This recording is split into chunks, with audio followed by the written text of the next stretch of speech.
Hey guys, and welcome to Act 4, Scene 1.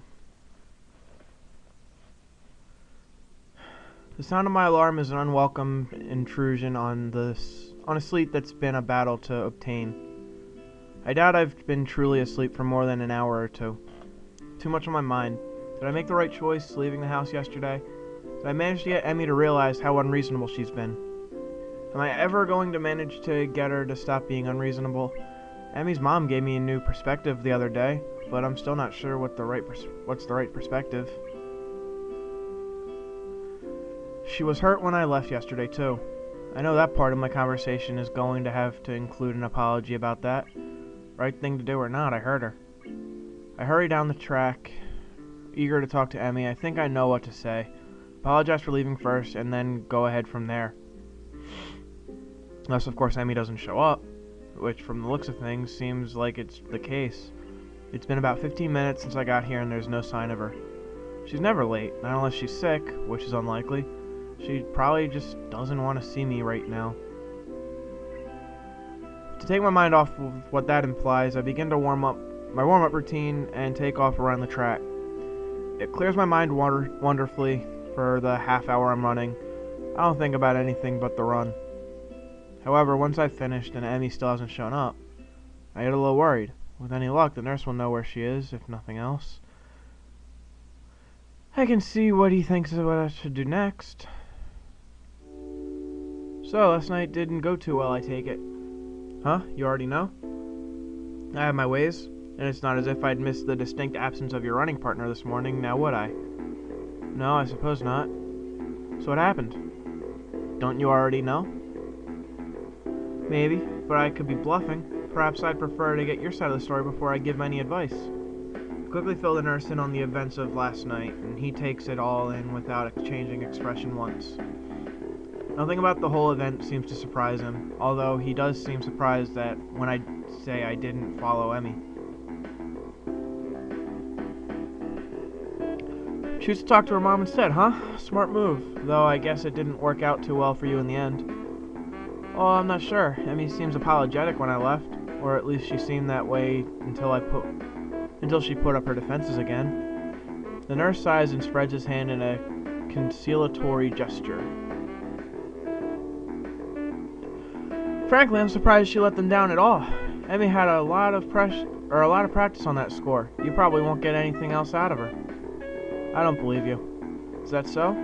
You think she'll tell you the whole tale? I'd swear I just saw the nurse's eyes glitter a little. His expression is the same, but he leans forward ever so slightly. I think she'll open up if I ask her without being an idiot about it, yeah. The nurse gives his enigmatic smile in response and shrugs widely. I think he's enjoying his role a little too much. Yeah, I like bread too.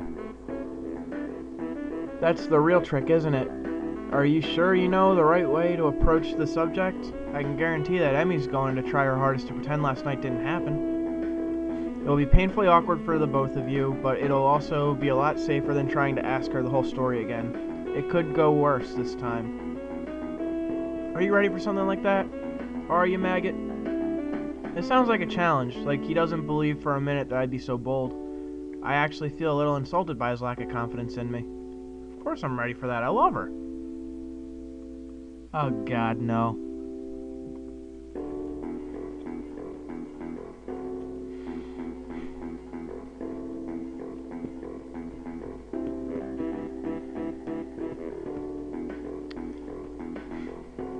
Now that we've appreciated that time of silence, my outburst gets a raised eyebrow in response. Well then. Good luck. Let me know how it all turns out. Although he delivers his parting shot with the same smirk as usual, I actually think the nurse wants me to succeed. I resist the urge to charge directly to Emmy's room to prove the nurse wrong. I've gone in half-cocked before, and the results were less than stellar. If I'm going to do this, I need to figure out exactly what I'm going to say and how I'm going to say it.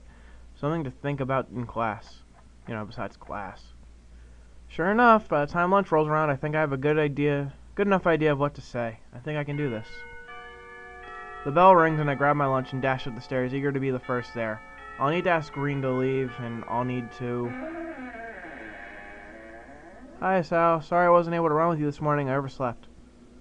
Somehow both Emmy and Rena have managed to get to the roof before me. Oh, that's no problem. Last night was kind of draining, I guess. Emmy's expression doesn't alter in the slightest. Yeah, sorry about that, but I've had such a weird morning since then. Uh-huh. Oh, really? Emmy proceeds to make small talk for the rest of the time. I can barely get a word in edgewise, and soon find myself interjecting with the sort of back-and-forth dialogue that seems to have defined our early relationship. I'm not going to get anywhere on this problem during lunch, obviously. I can respect that. Emmy obviously doesn't want to accidentally pull Rin into things, and that's fine. Not that I think Rin would even notice, but I can at least respect that sort of rationale. I try a different tactic. Hey, Emmy, what are you up to after class today? I was thinking we could go somewhere for dinner or something. Emmy looks genuinely remorseful. Sorry, Sal, I promised the track captain that I'd stick around after practice and help some other kids with their form. It'll have to be some other time. Yeah, sure. Hi, Sky. I'm honestly not sure what to do now. Maybe diving into things the day after would be a bad idea anyway. She might still be angry about it and just not showing it. Besides, if she's got track team responsibilities, that's fine, right? I tell myself some variation on this theme the next day, then the next day. I wake up, run with Emmy, during which she refuses to talk about anything but the run and what she was doing the night before, and then lunch, where we sit and make small talk until the bell rings. Her new responsibilities effectively keep me from seeing her outside of school. Maybe, just maybe, I'm letting it happen because it's safer this way, just like the nurse said. Except while it may be safer, I'm feeling more and more wretched. Emmy doesn't look good when when I see her anymore. Dark circles lurk under her eyes. She seems more and more distracted, and I can't bring myself to just ask what's wrong, because timing never seems right. I'm absolutely miserable. Oh well.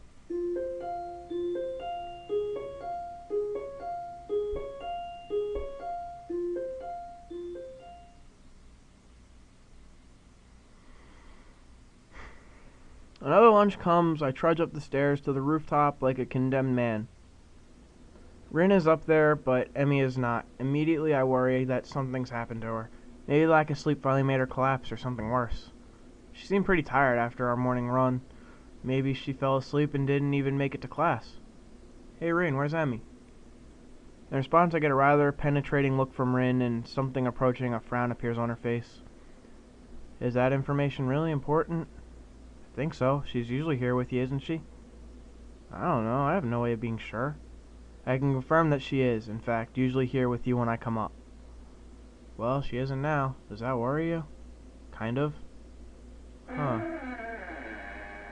That seems to end the conversation, and the point becomes moot anyway because Emmy bounds through the door and with her usual energy.